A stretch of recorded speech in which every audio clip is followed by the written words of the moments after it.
Ви думали, що чорна діра – це кінець? Ні. Це був лише вхід у кузню.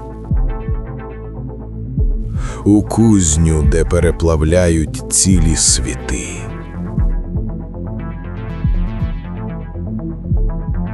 І я став першим інструментом у їхніх руках.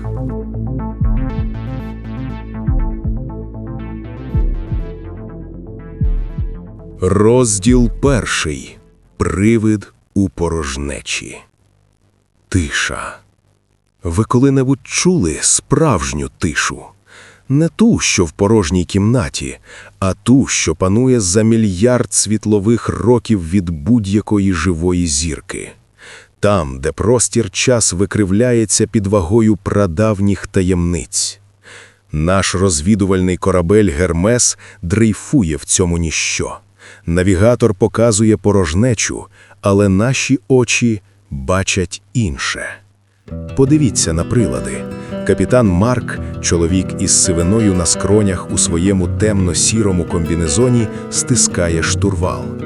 Поруч із ним штурман Ліза, рудоволоса жінка у синьому льотному костюмі, напружено вдивляється у монітори. Вони зафіксували сигнал.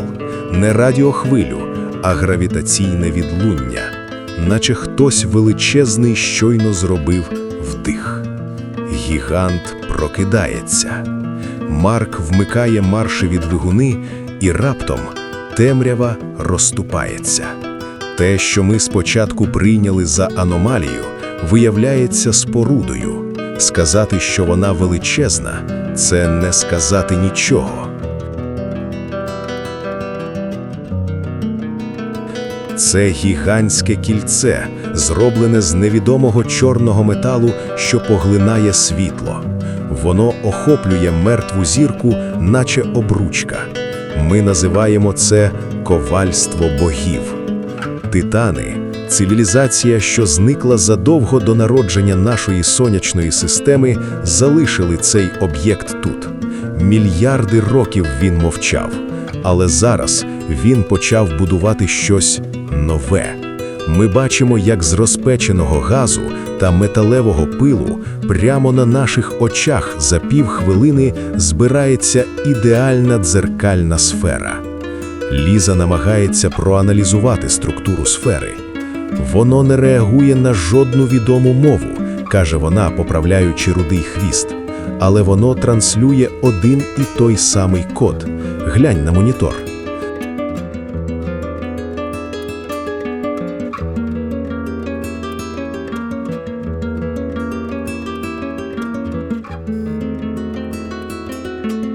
На екрані Гермеса з'являються дивні символи, що нагадують стародавню писемність Землі.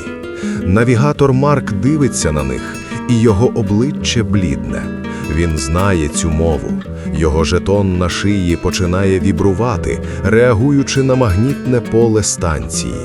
Штучний інтелект ковальства щойно ідентифікував капітана Марка як свого творця. «Вітаємо, проєктувальнику 1. Ми чекали на вас». Голос звучить не з динаміків, а прямо в головах екіпажу. Незворотний процес. У цей момент гравітація всередині нашого корабля змінюється. Ми бачимо, як ручка капітана починає плавати в повітрі, перетворюватися на воду, а потім знову ставати твердою. Станція почала перебудовувати реальність навколо нас. Гермес більше не підкоряється командам. Нас затягує всередину дзеркальної сфери. «Титани не зникли», – шепоче Марк, дивлячись на свої руки, що мерехтять золотим світлом кодексу.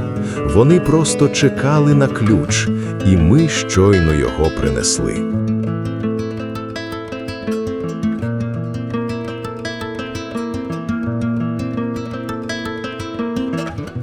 У наступному епізоді ми дізнаємося, що знаходиться всередині ковальства і яку роль відведено Марку в цьому новому страшному світі.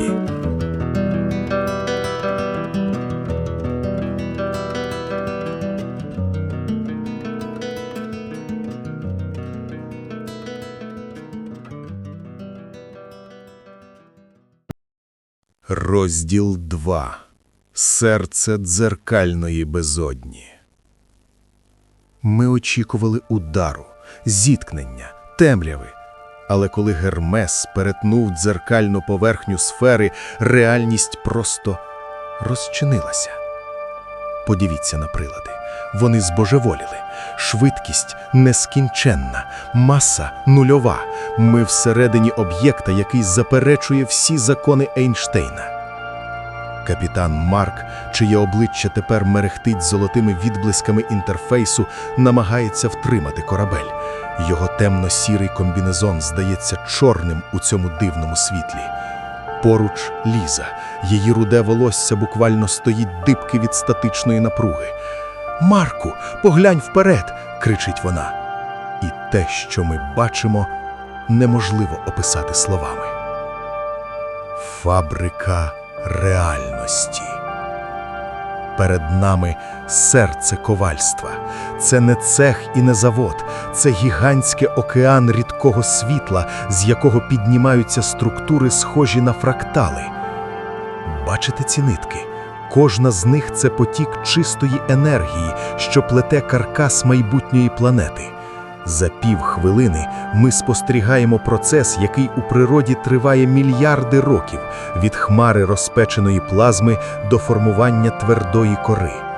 Станція будує не просто планету, вона будує копію.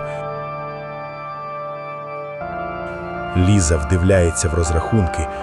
Це Земля, Марку, але інша, без воїн, без руйнувань, без архіву нуль. Вони створюють ідеальний дублікат нашої домівки. Але навіщо? Генетична пам'ять. Раптом корабель завмирає. Срібний пил зовні починає формувати обличчя. Тисячі облич, що змінюють одне одного за секунди. Капітан Марк відчуває, як його жетон на шиї розпечується. Код, що він приніс із собою, це не просто пароль, це ДНК самих титанів, що мільйони років спала в його крові. «Ми не знайшли їхню станцію», – шепоче Марк, і його голос стає багатоголосним, резонуючи з шиї ковальства. «Ми не знайшли їхню станцію. Ми повернулися на своє робоче місце». У цей момент стіни Гермеса стають прозорими. Ми більше не в кораблі. Ми стоїмо посеред порожнечі, оточені зорями, що народжуються з нашого бажання. Але за творення завжди треба платити. Ми бачимо, як з іншого боку дзеркальної сфери наближається тінь. Величезна, поглинаюча порожнеча, яка прийшла, щоб забрати те, що будують титани. Якщо ковальство – це джерело життя, то ця тінь – його абсолютний кінець.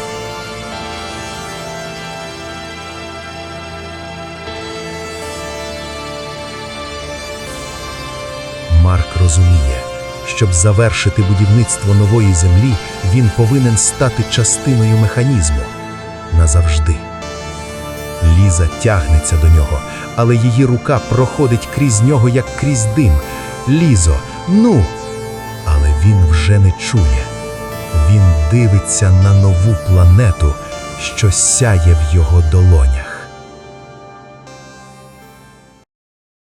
Розділ 3. Остання межа. Вона стояла так близько, що я відчував запах її волосся, суміш дощу та старого паперу. Ліза підняла руку, її очі шукали мої. Вона хотіла торкнутися моєї щоки, як колись у нашому саду в Кентуккі. Але її пальці просто розрізали моє обличчя. Жодного опору, жодного тепла. Тільки холодний цифровий шум там, де мала бути шкіра. Я бачив, як її надія перетворюється на чистий крижаний жах. Вона зрозуміла – я більше не Марк, я лише відлуння в машині. У моїх руках з'явилася вона, земля, але не та, яку ми пам'ятали. Це був макет, закований у золоті ланцюги кодів титанів. Маленька, тендітна куля, що пульсувала в ритмі мого неіснуючого серця. Кожен материк – це сектор даних, кожен океан – резервуар пам'яті. Ліза кричала щось, але звук її голосу почав розпадатися на біти, тонучи в гулі станції. Я знав, щоб врятувати цей макет, щоб дати реальній землі шанс на світанок, мені треба перестати бути людиною. Мені треба стати частиною кодексу. Це був обмін, моя душа за їхнє майбутнє.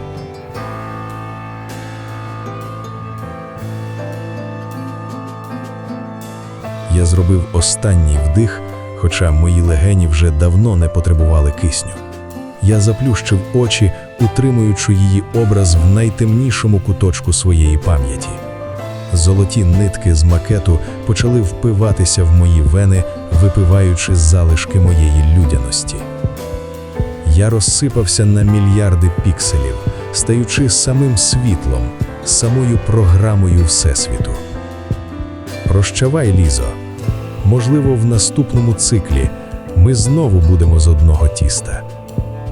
Тепер я бачу все.